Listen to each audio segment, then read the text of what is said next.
क्या बात बा जानी दादा, आज तो एकदम कड़क स्टाइल बिना बोले बुझाता भाभी से सेटलमेंट हो गई तहार। सेटलमेंट? हाँ। अरे घुटनाक बलाई और झुक के बोल लो। का बोलनी जी?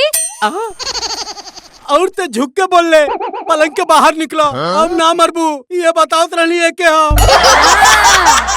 लोग घर में झगड़ा लगावे आ जाले, जो काम धंधा कर। अरे तो इतना बड़ा बड़ा बात काहे करेला? अपन मुंह बंद रख।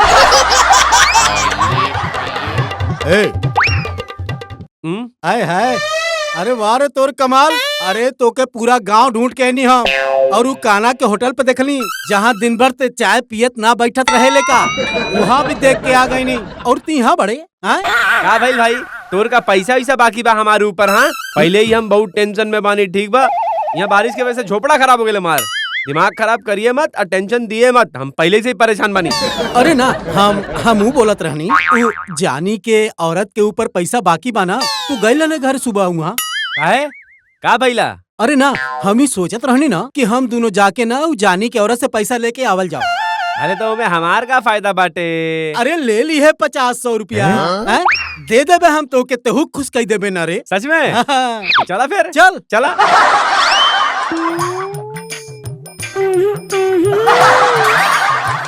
Oh no! अम्मा, अम्मा, जल्दी बाहर आई अम्मा। अरे का भइल हा? चिल्लात काहे बाड़े तू इतना? देखिए अपन बेटा के करतूत। आपके तो हमार मारल बहुत बुरा लागत रहे ना, कितना धांधला करत रही रुआ। और अभी देखी दारू तो छोड़ दी ना, और अभी पोट्टा के साथ गुलछर्रा उड़ावे लगले। अरे कितना टपोरी बाई। हे भगवान, हे भगवान, हे भगवान। अरे नास पीटे, तू तो पूरा बाप पे गइल बाड़े। तू भी ऐसी लड़की के खिलावत रहे, बाहर जाके मजा मारत रहे। हाय देख हमार का हाल कर देले बा। अरे तोरा के पाल पाल के बुढ़ी हो गइल बानी हम। देख हमार बाल सफेद हो गइल। अरे सुधर जो, न तो बहुत कूटब हम तोरा के कूट दे। अरे छत पर चढ़ के तू कौन खेल खेलत रहले? ले नहीं मुमनिया के फॉर्म तुम्हारा बेटा के जिंदगी से खेलबे, हमरा बहू के जीवन खराब करबे तू।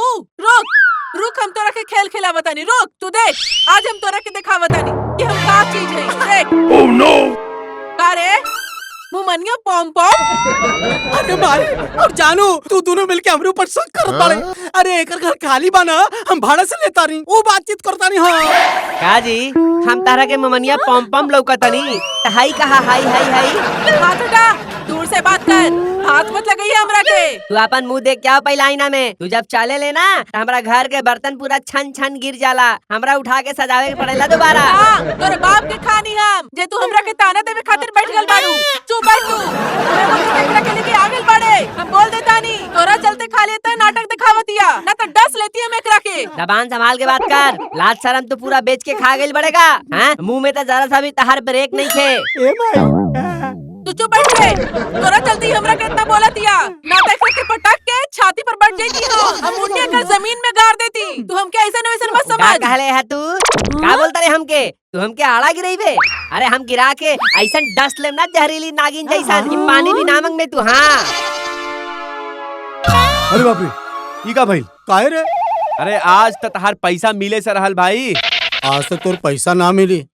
अरे ऐसन काहे बोला ताड़े ते? अरे हाउ देख, वहाँ दूगो चुड़ैल लौकत तरीसान। का रे, घर में तू चरचर जवान चला मिली तू। अब बाहर अगल तो तोर जवान पे ताला किसे लाग गई? जान लड़ना ओकरा से। अम्मा, हमके रुआ पे पूरा भरोसा बा।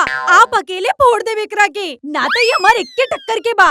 अरे रहे दे तू, काम मत बढ़ाओ, हम लड़ ले ओकरा से। अरे बाप रे, अरे सही में पैसा ना मिली हमके आज। अरे हमके डरावा ताड़े काते हैं? और सुन ले, आज के तारीख में हम पैसा लेके जाई। हाँ, हमके तो लागत बना ओकर झगड़ा ना होत बारे, ओकर सास के झगड़ा केहू और से होता।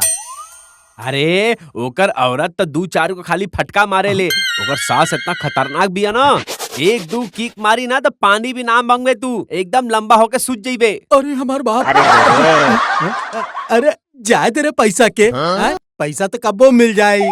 ससुर जिंदा रहल जाई ना तो फिर कमा लेवल जाई। चल माफ कर अच्छा, देनी अच्छा, ओके। अच्छा, चल चल चल। हाँ तू का कहत रहले रे? हम जहरीली नागिन हई? हम का कहता नहीं है तहां जहर वाला दांत बानू एकरा के निकाल कर खींच ले। तू जानत नहीं कि हमके हम पानी के नागिन हई, पानी के नागिन। हाँ तू लौका तारे धामिन के जैसा मुंह बातो। तू तो पानी के नागिन हुए नु, हम तो जहरीली नागिन है जहरीली। हाँ हाँ वो तो तू लौकते बाड़े ऐसा अच्छा। लहर लहर के बोलत बाड़े। हम भी डस लेम तोरा के। हाँ। हमरो बहुत जहर बा। अरे अरे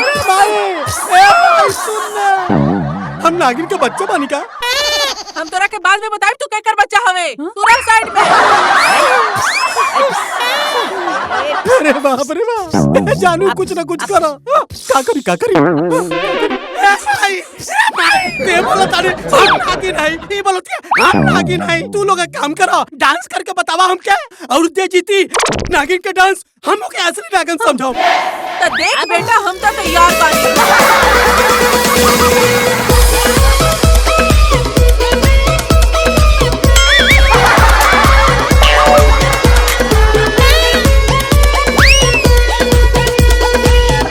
देखा तो और माई कैसे जवान निकाल निकाल के नाचो तारी। तो हमार माई नागिन दिया ना। का नागिन डांस करे लवा आई थे जबान निकाल निकाल के। का बाबा आहा कैसे नाचता रे माँ? ए माई ए माई माई गिरा देला पड़ोसी के नागिन के। का बात बा? ए माई फैसला हो गई और गिर गई। असली नागिन ते बाड़े जे हमरे बाप के डसत रहले। का?